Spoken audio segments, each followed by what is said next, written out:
Hello folks, welcome back to our recorded lectures for HI121. This is the first emperor, Qin Shi Huang, and the unification of China. Okay, so the most interesting thing maybe about the Qin Dynasty is how short it was. It lasted only 15 years. I mean, in terms of the type of time frames we've been talking about elsewhere in Chinese history, that's a blip. But it's a very significant blip. Now, at the outset of the Qin Dynasty, we were over 2 centuries into the Warring States period, with 7 major states fighting with each other continuously in what you might call a feudal system. Qin was actually a minor state. It was responsible for the defense of the western border and the provision of horses to the Zhou army. But by the end of the Warring States period, in 221, the first emperor of the dynasty, Yin Zhang, who would later take on the name Qin Shi Huang, had conquered the other states and formed the first true empire of China. Now, there are only 3 emperors in the dynasty. Qin Shi Huang for 11 years, his son for 3, and his brother for only 1 before he's overthrown. But a lot happens in those 15 years. The face of China is remade. So the first emperor actually reorganizes the kingdoms. He dissolves all of the states he's conquered and created new internal borders for his new empire. He divided it into provinces that were directed by his officials. Now, an interesting note about the dynasty's origins. His ancestors were said to have moved east from the Gansu province. So traditionalist Chinese historians thus claim that the Qin were a barbarian state, and Qin Shi Huang's legendary tyranny was depicted as having been due to his non-Chinese origins. Sima Qian, who we've already discussed, was the great chronicler of the Han, the next dynasty, and he buys into this. He says basically because of his brutality and his non-Chinese attitude towards ruling his people, Qin Shi Huang wasn't to be praised. And the reason that his dynasty is overthrown is that the Han were so much more worthy. It's the same basic pattern that we saw in our first lecture on China. Each new dynasty has to justify its replacement of the last. Now, his image continued to evolve. Tang poetry in the 8th century CE depicts him as a sort of Wild West figure, emerging out of chaos. He's often identified with animals, a tiger or a wolf, particularly the tiger. Now, that being said, the evidence from archaeology suggests that the Qin state is not that much different than the other central states. Their tombs were similar, their bronze vessels were similar, their capitals had palaces and temples just like their neighbors. Culturally speaking, they're not any different than their neighbors originally. The change comes when they begin to deify the ruler and to break up their aristocracy in the 4th century BCE. They're only labeled as barbarians after that in Chinese texts. Now, Han commentators in particular claimed that the Qin started in the 7th century BCE to bury the living with the dead, but human sacrifice for burial purposes was around for a long time before the Qin. So their status as barbarians is like a political slur, basically. Alright, so the first emperor's goal primarily was standardization. So think about it. He's facing the need to rule over a culturally and linguistically diverse group of former states. These states were likely to cling to differences between them as cultural markers. He had to be forceful if he was going to create a new overarching culture and identity. So he introduced a standard script for the entire nation based on a Qin model.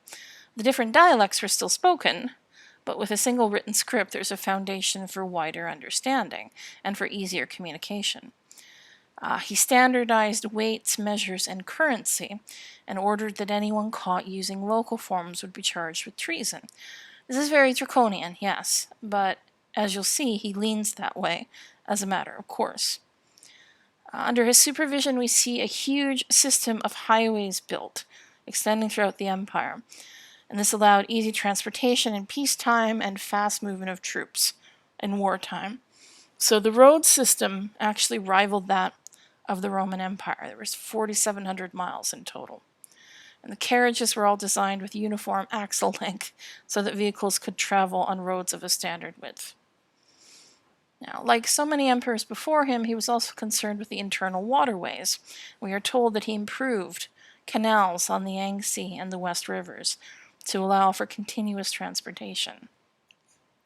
Now, he made some choices that were not received very favorably. So he imposed state monopolies on salt and iron. These are pricey commodities, things that would have been very tempting to nationalize. This is the beginning of a trend. Later Chinese dynasties will do this too. He tackled the problem of administrative corruption head on by abolishing any hereditary positions for officials. This had been a privilege that the aristocracy had had in the late Zhou period, so like a district governor could pass his position to his son. It's part of the feudalization of society. But Qin Shi Huang created a central bureaucracy where he appointed all officials, and each official was responsible to the next most highest ranking official. There was also an executive branch of the government, so you'd have the chancellor, the imperial inspector, others who dealt with the high-level matters. He divided China into jun, or commanderies, and each had a military governor, a civil government, and a supervising bureaucrat. This is important. The division of military and civil power is a step that a lot of central rulers will take in the ancient world in an effort to prevent local power bases from forming. So there are no new fiefs granted. The feudal system, such as it was, started to break up. Now, this governmental system basically survives, at least in its central form, until 1911 and the creation of the Republic. So this new system actually draws on Qin tradition from the pre-imperial phase of its existence. Early Qin ministers were of the legalist school of thought. Legalism emphasizes the importance of authoritarian rule. The population is to be punished and rewarded for its actions. And the philosophy behind this is that mankind is normally bad and needs to be controlled. The state is the important thing, much more so than individual rights. But no individual, however powerful, is above the law. Alright, so Qin rule was very harsh, according to our primary sources. Qin Shi Huang's an autocrat, and he's frequently very oppressive. There's very heavy taxation. Military service was required. Unpaid labor for the state was a frequent sort of physical tax that was levied. And the laws tended to be very harsh. So the Qin emperors were not popular. The peasantry in particular was highly taxed and had to hand over most of their yearly harvest. A very common governmental tactic was to resettle whole populations, depending on where they needed labor or soldiers. Some estimates I've seen is that 3 million or more people were displaced in this period. I'd say it's hard to be sure about numbers of that sort, but the Qin Empire is not the first to do this. I've seen other examples elsewhere. People are a resource. That's probably the best way to look at it, the way they looked at it, rather. Now, clan responsibility influenced punishments under the law. If one member of the family committed a capital offense, all members of the family unit were apt to be executed. Even neighbors could be held liable in one form of collective punishment. Now, in 1975, there were over 1,500 bamboo tablets that were discovered that give us part of the legal code of the Qin state. This includes things like the regulation of farming, regulations for grain storage, for the management of livestock and crafts, taxation, military service, labor service, etc., etc., etc. Now, what's a bit chilling is that the basic form of the code was, if one did or did not do X, then he should be punished according to Y. Everything is very controlling. Everything is focused on precision, on penalties. Everything can be legislated in detail. Now, in the part of the code that we have, there are 70 different forms of punishment, including 14 forms of execution, and 16 forms of corporal punishment, 27 forms of forced labor. I could go on. So for capital punishment, for example, I'm just going to give you the list.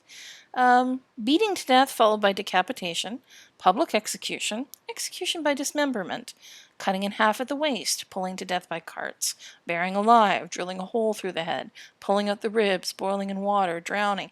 Maybe I won't list the whole thing. You're getting the idea, I hope.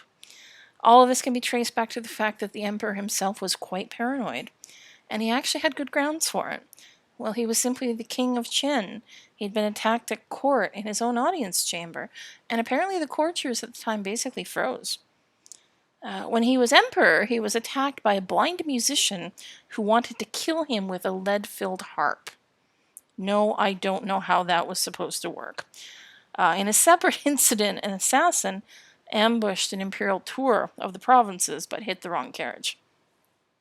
Now, as emperor, he had all the weapons in the country rounded up. He melted down bronze swords, spears, and other weapons and made giant statues to put in the courtyard of his palace in Xinyang. We are told that he required 120,000 members of aristocratic families to move to the capital where he could keep an eye on them.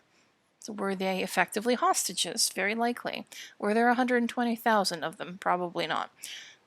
But, it is a tactic we've seen before. We are told he burned all books prior to his coronation, except for medicine, divination, agriculture, forestry, because he considered them to be useful. Some ancient records would have survived by chance, but a lot would have been lost. Now, he especially wanted to destroy anything that praised the moral values or the political systems of the past. One of his advisors, Han Feizi, warned him about what he called the vermin that any ruler had to root out. Tax dodgers, draft dodgers, and Confucian scholars, because they confused the people with discussions of virtue and morality. Now, one of our traditional histories claimed that he buried alive almost 500 Confucian scholars who had offended him. This seems fairly unlikely. More likely, this is a way to blacken his reputation by painting him as a monster. As I said, Han historians very fond of doing that. But the root of his problem with Confucianism was actually quite simple. Confucian officials wanted him to reinfeudate the state. They wanted local power bases in the countryside. And the emperor and his chief advisors understood that this would undermine the imperial power. Of course, it means that later Confucians hated his guts and wrote terrible things about him, of course. Now, as we discussed briefly in the lecture on the Xiongnu, he is responsible for the creation of the original Great Wall. And the reason he does this is he destroys the interkingdom fortifications that had been built during the Warring States period. They could have been used against him if any of his enemies had taken them, and they potentially inhibited his control over his territory. I mean, I'm a historian of the Middle Ages. I understand the significance of fortifications. There's a reason why medieval kings did their utmost to control the right to build castles. A castle or a set of fortifications means you can dominate the landscape. Now, there had been existing fortifications on the northern border. What he did was join them together and improve them into a continuous fortification. We don't know, as I said in the previous lecture, how long it was, whether it was continuous, really, whether it used existing landscape to sort of fill in some of the blanks. I mentioned the Ordos campaign. This is the land within the northwestern bend of the Yellow River, because it was good pasture land and it was really accessible to the southern areas in the capital. Now, it's not until after Qin Shi Huang's death that really the nomads become a serious military federation that threaten the empire. But it's his work, as I said in that lecture on the Xiongnu, that provoked them into doing that. And if you remember, I mentioned that he had gotten a prophecy from a soothsayer. The one that will destroy Qin is Hu being, a reference to nomadic horsemen. But again, the big problem with all of that was that expanding into the north eliminated the traditional buffer zones between the Chinese and their nomadic neighbors, which meant closer contact, which meant greater tension. All right, so as I mentioned, this guy was obsessed with immortality, and he may have fallen victim to scammers offering him elixirs of life numerous times. We know that a man by the name of Zhu Fu convinced him that he could find the herb of immortality on an island in the Eastern Ocean, and he asked for ships, young men, and young girls, and he set sail and never returned. Legend has it that they went on to colonize Japan. Yeah, no, but it's a cute legend.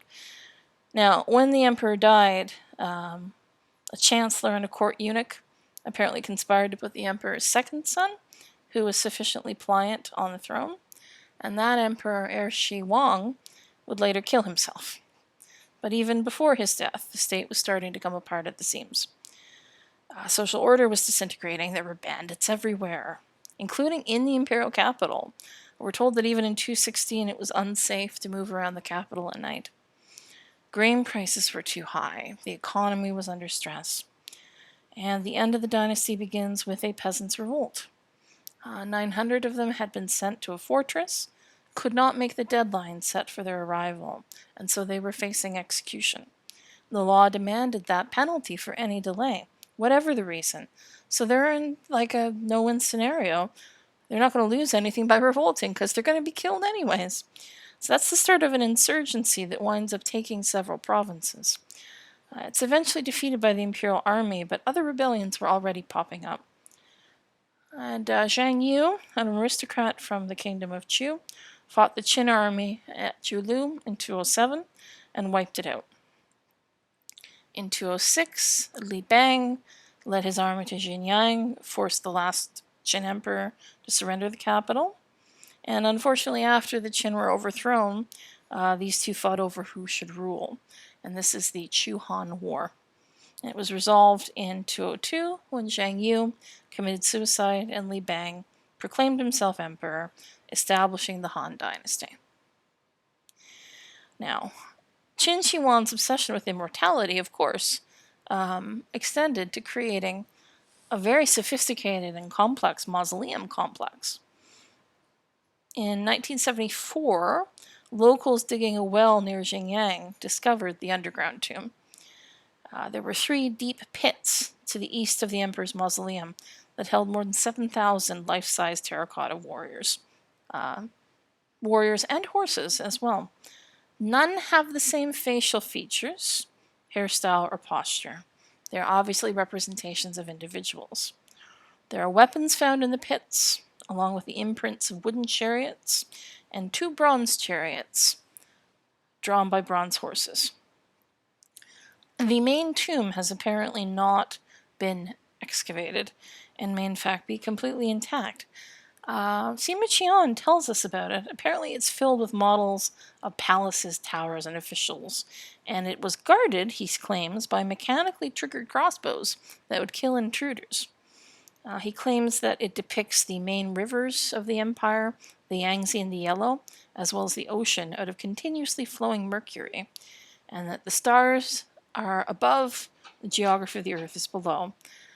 The stars are made of lamps that are fueled with whale oil so they burn perpetually, and that there were trees and grass planted to make it look like a mountain. This sounds very fanciful, but core samples from the area suggest exceptionally high levels of mercury, which maybe confirms Sima's account. The tomb is being examined with ground-penetrating radar. It does seem to be the shape of a sort of like a square volcano with access corridors to the east and west. So there's been careful archaeology going on, and there's been many other finds in the immediate area. There's a tomb, for instance, that may have belonged to his grandmother, and whole pits of grave goods.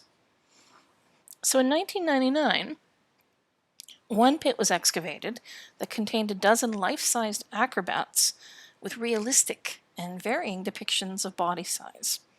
It's quite interesting. In 2000, they found terracotta civil servants with long jackets that had knives and whetstones hanging off the belts. The knife was a scribe's tool for scraping off wooden and bamboo slats. And one of my favorite finds, 2001, one tunnel turned out to contain over 40 life-sized bronze waterfowl. geese, duck, and storks. A nearby tunnel actually had 15 life-size terracotta musicians. So, I mean, the conclusion that we have to come to is that it's not really all about the army. I mean, the army is a kilometer away from the tomb. What would have happened if these pits had been excavated first? How would our image of Qin Shi Huang have changed if we hadn't first found the army? I mean, the combination of the terracotta warriors and the negative view of him as a tyrant from Han Chronicles has largely shaped our view of the first emperor. I mean, certainly we're not dealing with the Maurya here. This is an aggressively expansionist state. It's rather brutal in how it decided to centralize itself, but it achieved a great deal. I mean, it set down the pattern for the later development of imperial China. Qin Shi Huang's personal rule doesn't survive, but he creates a structure that will hold. And the Han spent all their time trashing him while they build their empire on his foundation. So here's my thing. I'm not actually advocating believing in the great man theory. The work that Ashoka and Qin Shi Huang did was not all done by them, but their ideology was shared by their followers, and that helped reshape their respective societies, and it helped dictate the nature of new structures and institutions.